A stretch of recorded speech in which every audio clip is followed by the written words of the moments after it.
Hey, what's up? Welcome in. It is a Friday edition of the Magic Valley Prepcast here on the IdahoSports.com YouTube channel, Facebook page, and X account. The Magic Valley Prepcast each and every week where we stop down and talk the biggest stories happening in District 4 athletics. My name is Brandon Baney.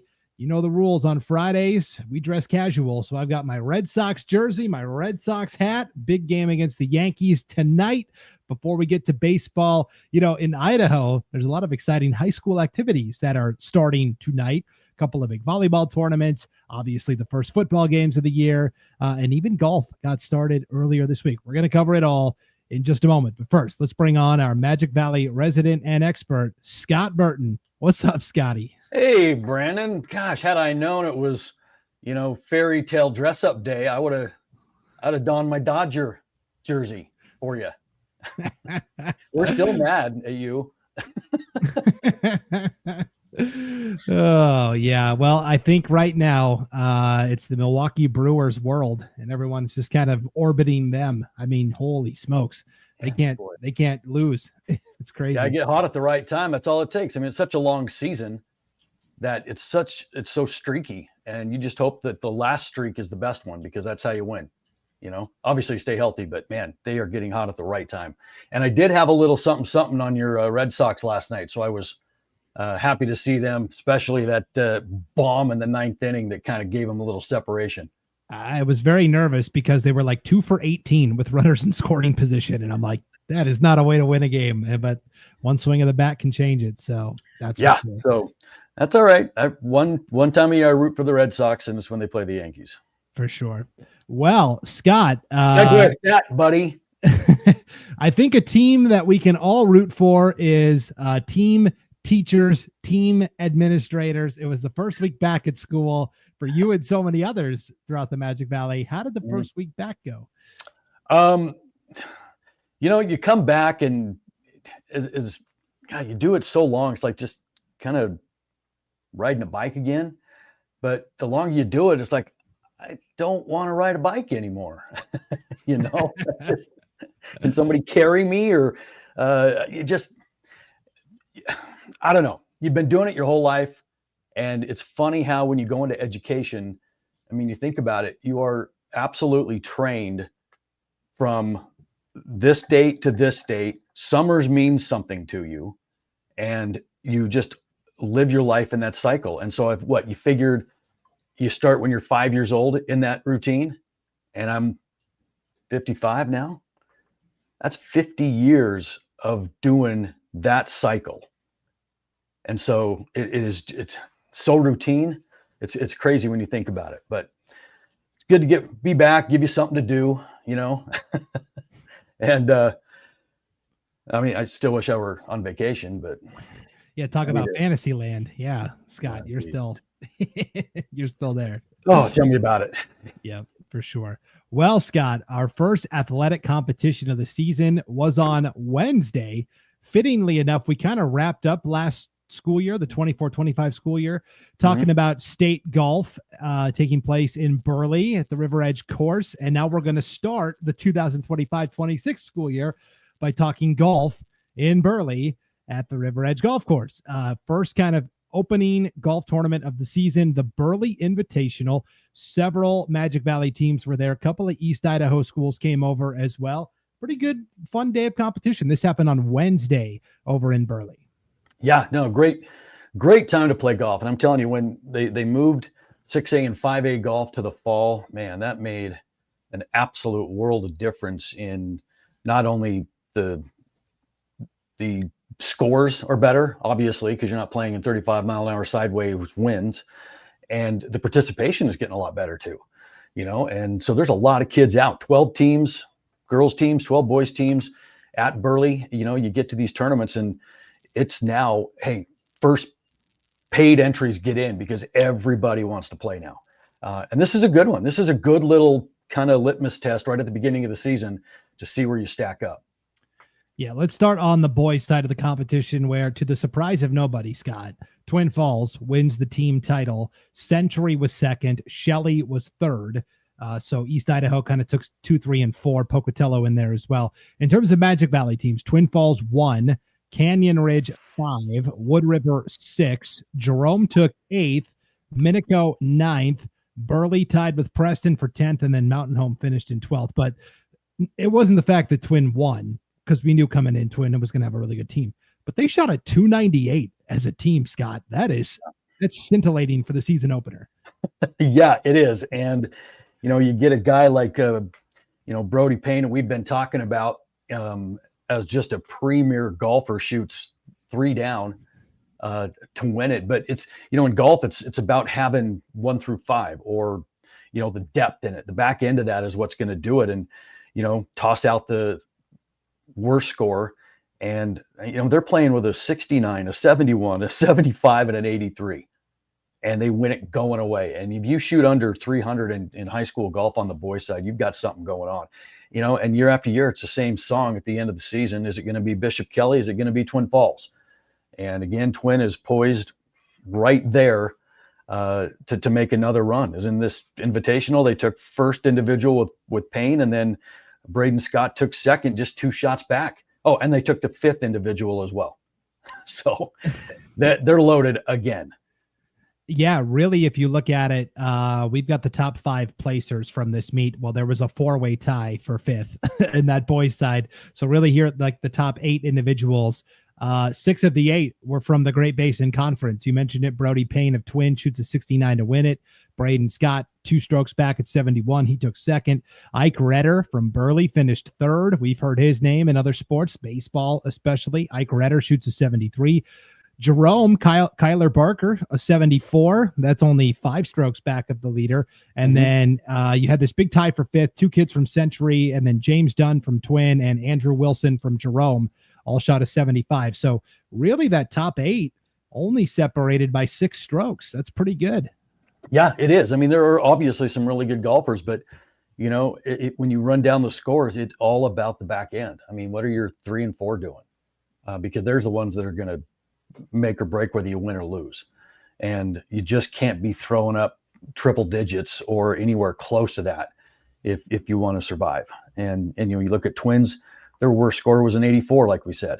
The second place team was Century, and they were 21 shots back, but they had to card an 87, and there's a big difference there. Yeah, significant. So it was really nice to see Twin come out. I was shocked when I saw the score, because I'm like, man, they've been putting in the work over the summer, obviously. Mm-hmm. And then like Jerome, I thought performed pretty well, and Burley obviously as a team a little off, but Ike Redder, it was great to see him in there competing as well. And then you get to the girls' side, Scott, and I figured, oh yeah, it's probably going to be a nice Twin sweep. Twin 1 boys, Twin 1 girls. Twin didn't have a full lineup, Scott. They only had 4 golfers competing here at this first competition. And maybe only 3 actually went out and golfed. They had 4 on the scorecard. Only 3 actually got scores.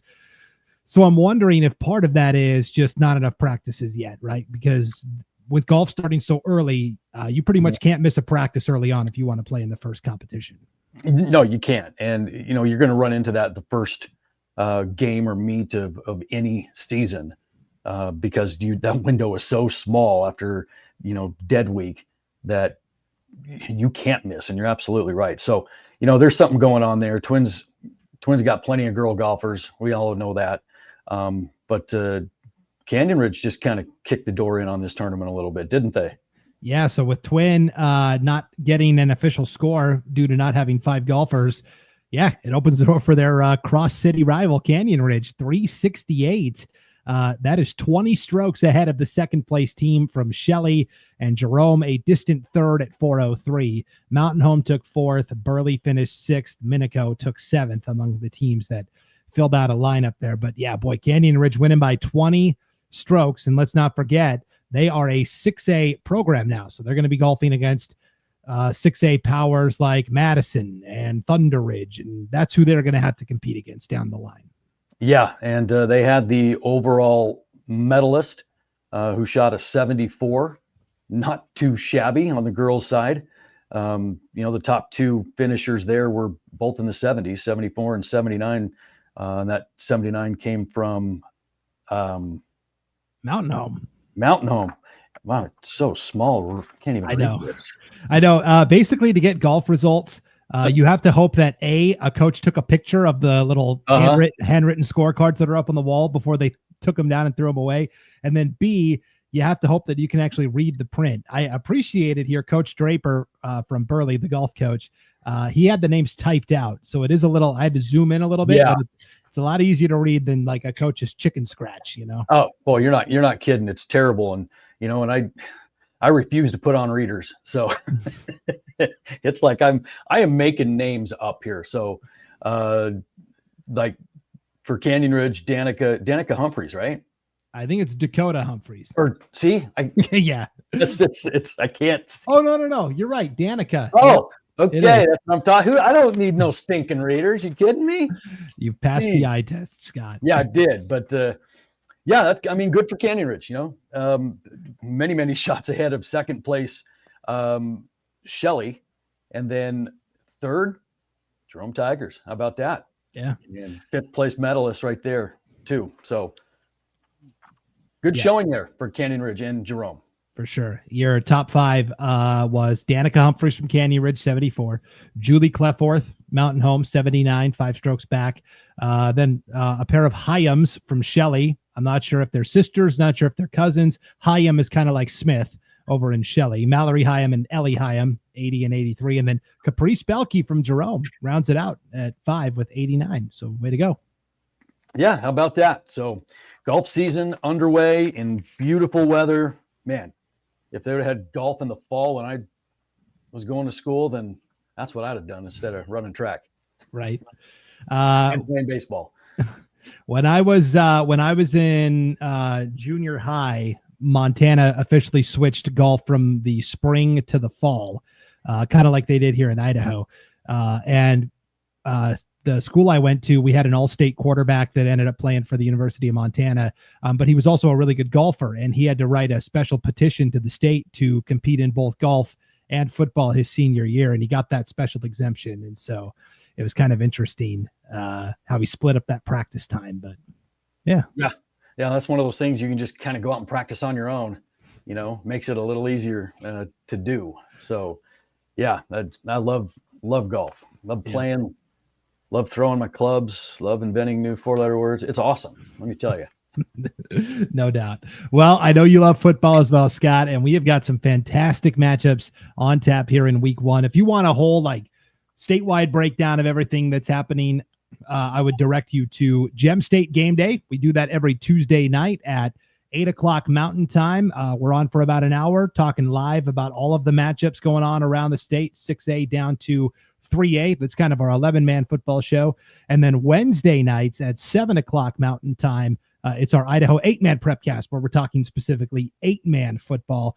Those are live every week, every Tuesday night and Wednesday night, right here on the IdahoSports.com YouTube channel, Facebook page, and X account. So we're just going to cherry pick 3 matchups that really stood out to us from the Magic Valley here in this opening weekend of football action. 1 tonight, Friday, 2 on Saturday. So let's start with the Friday game, Scott. It is Gooding taking on Filer taking on Wendell. I've got Gooding in my head because John Helmendaler, the former Wendell coach, is now at Gooding. Yes. Filer and Wendell. And speaking of the coaches, this one stood out to me because it's a battle of not just first-year head coaches, but first-time head coaches, longtime assistants that are now in the top spot for the first time. Aaron Reif at Filer previously coached the offensive line and was an assistant coach there. And then for Wendell, you've got Josh Yan, who was an assistant coach for a couple of seasons as well. So that's what really is intriguing to me. 2 rookie coaches going head to head. Somebody's getting career dub number 1 tonight, Scott. They are. Yeah, you can bet the nerves are just running crazy for first. It doesn't matter how long you've been coaching. Your first varsity gig is going to be something special, and I remember mine, and I've been coaching for 15 years prior to that, but it didn't matter. I was nervous, and I know these guys are feeling the same thing. But it's funny when you kind of look at these 2 teams, and you start with Wendell. Talk about emptying the cupboard in 2 different ways. They lose some pretty good seniors. I think five seniors and 4 of those were on the line, and so now all of a sudden you're going to have to replace them, and you're thinking, okay, all right, we got some dudes, and then you got 4 juniors that just decide not to come out, and you're like, oh, holy crap, who do we got left? And so you talk about a complete rebuild in a first year for Coach Jan. Here it is. And so this is going to be really interesting, to see what happens. And, Beckett Jan is going to be their quarterback now. And because some of these kids didn't come out. So I don't know. That's what's really interesting to me. And I want to see how Wendell puts this all together. Yeah, all those guys, the 4 J's that we talked about during basketball season last year, Jordan and Jonathan Swainston, Jarrett Borges, and Jet Jasper, all deciding not to do football this year, going to concentrate on hoops. And they were not just like, they were high impact players. Jet Jasper was the quarterback. Swainston's were the wideouts. Borges was the tight end. And then they all played on defense as well. So it is, a total rebuild for Wendell. Yeah, and I everybody's got the reasons. I don't like it. You're an athlete, be an athlete, and play multiple sports, and that's what colleges are looking for anyway. But I don't know their story. I'm not going to speculate, but that is really going to hurt the Wendell Trojans. And, good luck to Coach Jan in his first season, especially filling all of those holes. Yeah, and again, we mentioned their conference, West Side, Aberdeen, Declo, Malad, all playoff teams, and then Soda Springs, who has this new father-son coach quarterback combo that came in from Texas that apparently, turning some heads. So it's going to be very difficult for Wendell this year, and this is a great chance for them to get a win, get some early momentum. And then on the other side, Filer, it's kind of a different story, Scott, where they've got 6 or 7 guys that have been starting since they were freshmen or sophomores that are now kind of towards the end of the career here. I think of Tristan Ray, the quarterback, Talon Weaver, the wide receiver. They've pretty much been starting since day one. They don't have a ton of seniors this year, but they've got a really strong junior class that's really taken their lumps in years 1 and 2. Yeah, well, and and this is a program that's just kind of gotten better over the last 3 years. I mean, it was just a couple of years ago they went to 0-9, and then they got a couple of wins, put 4 on the board, and here they are now. And so they're just getting better. They lost some important people, defensive lineman Michael Shaw and defensive back, Cody Sanchez, but they do return a bunch of players, like you said. And so, I think Filer's poised to just keep building under Coach Reif and have another positive season. And this time, maybe get over that 500 mark. Yeah, and again, that was one of those coaching decisions that came in November when the season was over. Justin Brandsma, who had been there for 3 or 4 years, they decided to not renew his contract. He had some people speak out in favor of him at a school board meeting. He also had a couple of people kind of speak out against, kind of a lightning rod issue there. He's now on the coaching staff at Canyon Ridge as the offensive coordinator. So, I'm glad to see he found a landing spot there, but really excited to see what Filer and Wendell can do tonight. And then, Scott, we get into this doubleheader Saturday in the Magic Valley. Both games will be on IdahoSports.com. I heard you're going to be there for one of them, which is awesome. And then, oh man, I am so stoked to get back in the saddle here. And I was trying so hard to hit both of these games, but I could only do one. So I will be calling the Logos Hagerman game tomorrow at 1 p.m. Okay, first pro tip, Scott. It's Logos. Or Logos. I knew that. I did that last year too. Logos. Logos. As the North Idaho guy, I have to. Yeah. I knew that. It's all good. So let's start with that one. 1 o'clock. Yeah, Hagerman. 1 o'clock tomorrow in Hagerman. The Hagerman Pirates hosting the Logos Knights 8-man battle. These were 2 of the 4 semifinal teams in Class 2A last year. They are the 2 teams that lost in the semifinals to Kendrick and Butte County. Really fun season opener. Like we said, 1 o'clock in Hagerman on IdahoSports.com. Scott Burton, Dallin Fryer, and a new addition to the roster this year, Tyson Chapman, is going to be there as well. So a little 3-man booth here early on. This is going to be a fun matchup. Both teams return some impact players. Both teams also lost quite a bit to graduation. Yeah, I mean, you start with the Logos, and it's, this is a team that is really, really good, and they're lumped in there with Kendrick, right? And stole the regular season crown or the conference crown from them last year. Couldn't quite get over the hump though. And this is a night team that is just looking for that next step. They're so close all the time. And, they've won 16 of 17 regular season games over the past couple of years, but they just get to that postseason and they just can't quite get it done. And, they lost some pretty good people from last year. I mean, you're talking Ben Carlson, Lucius Comas. Yep.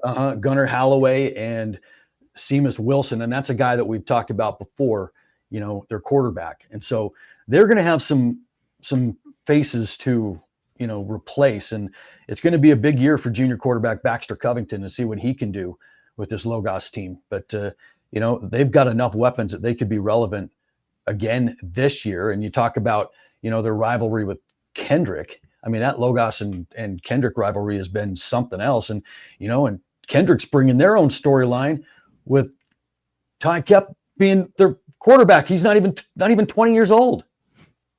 Yeah. I mean, he's 19. He is the head football coach at Kendrick. And he is actually, they're on this giant, they're going for a 5-peat. But when that started, he was part of the first 3. Yeah. If you turn back the clock, August of 2023, Ty Kep entering his senior season as a 4-year starting quarterback at Kendrick, putting the finishing touches on what would be a 3-peat. August of 2024, last year, Ty Kep working on the family farm, kind of preparing to call some games for IdahoSports.com. He was a great broadcaster for us last year up north. And now just 2 years removed from playing, here he is, youngest head coach, not just currently, but maybe of all time in America, which is, I mean, I've done lots of research. I've never seen a 19-year-old he won't turn 20 until week 2 or 3 of this season. So, I mean, it's just incredible. And he's got total buy-in from the players. And so that's going to be a really fun story to follow this year. And for Logos, the question is, they lost a lot of starters, but they also have great depth. They are building a new campus up there in Logos. It's a private school in Moscow. And when that campus is complete, they fully anticipate being able to open the doors to more students, really increasing enrollment. And their plan is to play 11-man football eventually. To give you an idea, kind of the numbers they're dealing with, they get a lot of turnout. So Baxter Covington was the running back last year. Now he moves to quarterback. They run this really unique offense. Scott, have you ever seen Logos in action on offense? You know what? No, I have not. Tomorrow is going to be my first look at them. And that quarterback switch there with, losing Seamus Wilson is huge, and Baxter's going to have to step up and play. But no, I'm interested to see this because they do run that little unique kind of style of offense. And when you're an 8-man, it's a video game anyway. Yeah, it's like a it's a 4-wide set, and certain guys are on the line. The offensive guards a lot of times are off the line of scrimmage. Some of the slot backs wear offensive lineman numbers, which kind of adds to the confusion a little bit. And so it is like a spread look that they'll run and pass out of it. But Hagerman's certainly used to it. And Hagerman is a team, speaking of, they like to throw for 8-man football, we think teams love to just run the rock. But Hagerman likes to throw it around. Wyatt Mavenkamp threw for over 3,000 yards last year, led all Idaho passers, 11-man or 8-man. And he is back this year. The question is, okay, who are you going to throw it to? Because almost all of his receivers from last year are gone. Yeah, boy, this is really going to be interesting. And, Wyatt we've just kind of watched him grow as a quarterback over the years. And, just to lead the entire state with over 3,000 yards and 49 touchdowns, he had a bevy of weapons around him. And it begins and ends with Kai Kendall, right? We talked about him all the time. First team All-State. I mean, he led the state in receiving yards, broke state records, and with 27 touchdowns. I mean, that was the guy, and then you talk about Seamus Merrill, he first team All-Conference, tied the state record with, 25 receptions, touchdown receptions, and Martin Gonzalez, and then Pierce, and then Johnson and Nelson. I mean, they lost a bunch. And so who is Wyatt going to throw to? That is going to be the biggest thing. And the guy that's kind of at the top of that list right now is Kaysen Knight, the sophomore. Yeah, we learned all about Kaysen from basketball season. There is also the younger Mavenkamp, Wyatt's younger brother, is going to have to step up a little bit as well. So Hagerman, it's going to be a really fun season for them. It's going to be interesting to see their journey. Two other kind of subplots: their best offensive and defensive lineman, Alex Johnson, was supposed to be coming back for a senior season. He transferred to Twin Falls, so he's playing with the big boys at the 5A level now, and I think he's going to do great there. And then the other kind of storyline, Scott, is this is the last ride for Bill Hicks, the longtime Hagerman coach. He's already announced, hey, this is going to be my last season. I'm retiring at the end of it. He's had a long and storied coaching career. He coached at Burley in the early 90s and got them to the championship a couple times, and kind of a late career renaissance in 8-man football here in Hagerman. And then I think ultimately the plan is to maybe turn it over to his son, who is an assistant coach on staff. So it's going to stay in that Hicks. Who else did that in the Magic Valley? Kirkland and Carey, right? Father handed off the son. That worked pretty well. Yeah, it certainly did. And that's certainly a good football pedigree. I saw Bill yesterday and God, he just doesn't look like a guy that is ready to retire. He's just still the same Bill that he's been for 20 some odd years that I've known him. And man, I'm glad that he was able to be part of this Hagerman journey, because, we kind of have grown fond of Hagerman based on, calling their games and then having friends of the program constantly update us with pictures and stats and stories and whatnot. And especially seeing where kind of Hagerman was a few years ago, man, it's a really good community down there. I know I say that every time, but congratulations to them, Coach Hicks, and happy retirement as he kind of heads into his final ride. Yeah, it's going to be a lot of fun for sure. And so, yeah, when I first started at IdahoSports.com, Hagerman did not even have a football program, Scott. They didn't have enough numbers to play. And so it's really great to see where they've come in a short amount of time. And then, so that game's going to be at 1:00 Saturday on IdahoSports.com. And then once that game is finished, Scott, you got to go take care of a soccer game at Jerome. You are the Jerome AD after all. But Dallin and Tyson are then going to hit the road, and they're going to drive to Kimberly for a doubleheader Saturday night, 7:00. Fruitland at Kimberly in a rematch of last year's, obviously, quarterfinal round of the playoffs, but also the season opener. So last year, Kimberly goes to Fruitland to kick off the season. Kimberly has the lead. Fruitland scores 3 touchdowns in the fourth quarter, 2 within the final 6.5 minutes of game action. They stun the Bulldogs. They get the come-from-behind win. Well, we fast forward to November. It's the quarterfinal round of the playoffs, rematch, but this time in Kimberly. Kimberly hosting Fruitland. The game goes to overtime. Fruitland scores first. They kick the extra point. Kimberly gets the ball. They punch it in. They decide to go for 2 and the win, and they get it, and they move on to the semifinals. And so there is a lot of drama, a lot of the names, we always think of in terms of game production. If both quarterbacks are returning, that's kind of where you start. McCrae Bruning is back for Kimberly. Titus Vidlak is back from Fruitland, and he's starting to get some Division I offers. And so the 2 quarterbacks are back. The playmakers are back. The linemen are back. This is a star-studded matchup. Oh, boy, is it ever. And you talk about, these are 2 teams ranked in the preseason top 5, in 4A, and they are 2 giant powerhouses. And you start on the Fruitland side of the football. They do have some pieces to replace. I mean, Quinn Hood's going to be a tough guy to replace, who led the state in tackles last year, but volume and just the depth is huge. And then you bring back one of the biggest offensive linemen who's already committed to the University of Utah, and Obot, and this guy can move people, and he's huge. And he's going to have Weatherspoon with him, and an experienced line. Fruitland is going to be good. Fruitland's going to be good.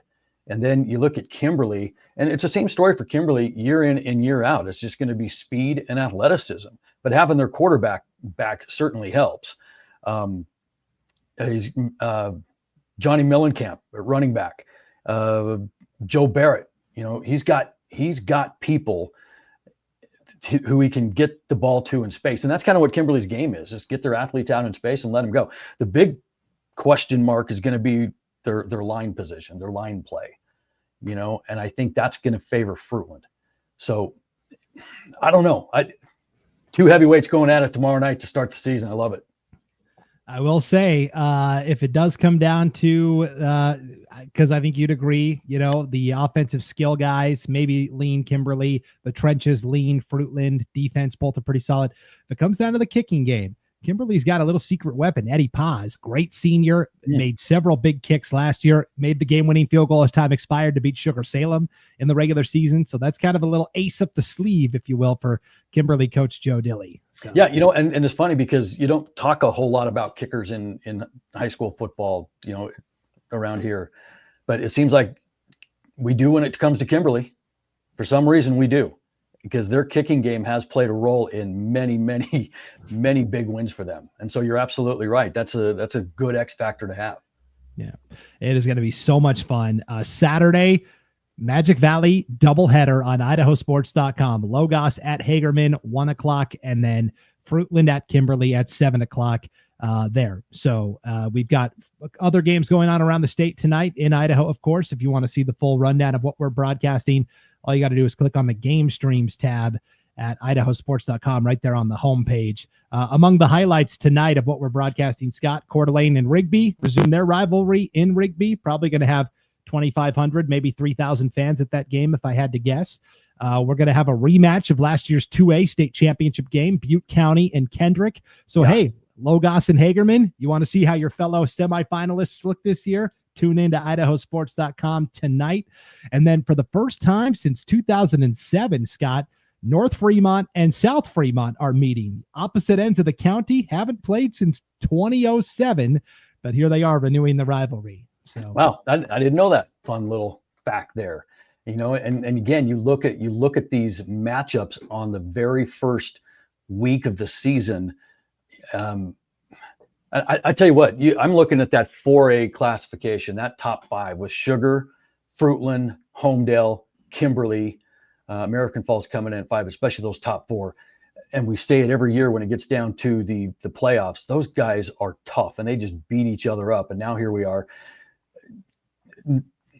number 2 and number 4 kicking it off to start the season. And then in that 2A classification, that's really interesting. You got number 1 playing number 2. You got number 3 playing number 4. What a way to begin 2025. Yeah, and it's all on IdahoSports.com, so you do not want to miss it. Kimberly, a very challenging schedule this year, Scott. They play Fruitland.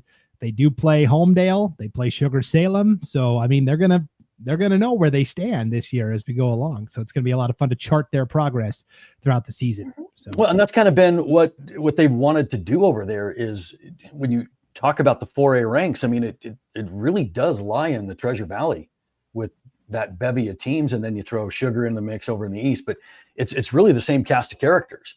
And if Kimberly wants to get to that next level, no disrespect to Buell and Filer and Kimberly or Buell and Filer, Gooding and Wood River, that bunch, but you got to step up and you got to play the Homedales. You've got to play the Fruitlands, because if you don't, you're going to get smacked in the mouth when it comes playoff time. And that's what Kimberly's been trying to do. They don't have any state titles at their school yet in football, but they have knocked on the door with so much talent, so many years that you've got to think one of these years they're going to do it. But you got Fruitland, you got Homedale, you got Sugar. Year after year after year, you're going to have that gauntlet to run through. That's why that's one of the hardest divisions, I think, in football around here. Yeah. Coach Dilly said it a couple of years ago, still rings true this year. Hey, we got lots of other nice colored trophies. We want a blue one. We want the blue one. So we'll see if they can get it. So yeah, so it'll be a good year. For sure. All right, Scott. Well, enjoy the action tonight. Is Jerome in action here in week 1? Nope. We are taking the week off. We open next week at Gooding. Okay. That'll be fun. That'll be a good one for sure. Yeah, it'll be fun. And then on September 5th, we have our home game, and we're bringing in the flag that they fly in the off the Prime Bridge during 9/11. Yeah. So we're going to have that at our field. It's the size of a football field. So we're going to walk that out, and we're going to have that to start the game. And then it's going right to the Prime Bridge to be hung in remembrance of 9/11. So we're looking forward to that deal. That we'll have to circle that topic when we get there. Like how do Sure.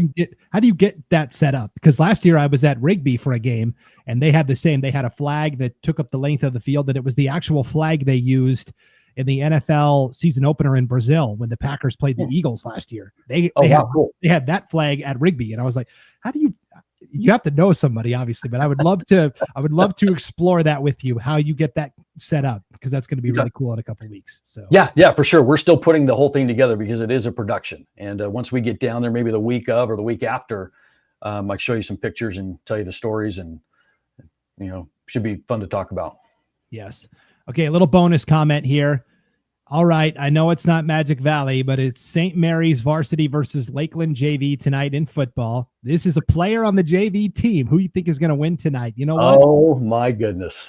Give me the Lumberjacks. All right. I will always take a varsity over a JV squad. New coach Hayden Humphrey, former St. Mary's player, now coaching them.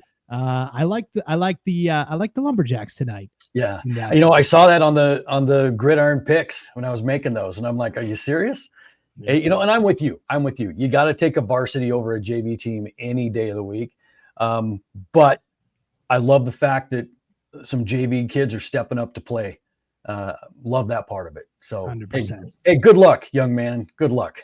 And go ahead and use that for bulletin board material for you and your Lakeland JV teammates tonight. I'm glad to assist. So, all right, cool. Well, on that note, hey, don't forget, Scott, you mentioned it. We have our IdahoSports.com picks back again, the Gridiron game picks, where you select who you think is going to win every game across the state. And if you are the grand prize winner each week, you get $25. And if you are the overall season winner, you can add $100 to your ledger. So we all do it here at IdahoSports.com. We want you, the fans, to do it as well. It's right at the top of the homepage there at IdahoSports.com. You just click on the Gridiron game picks. And so here we go. Thanks. We will see. Hey, it's going to be a lot of fun tonight. So I'm ready.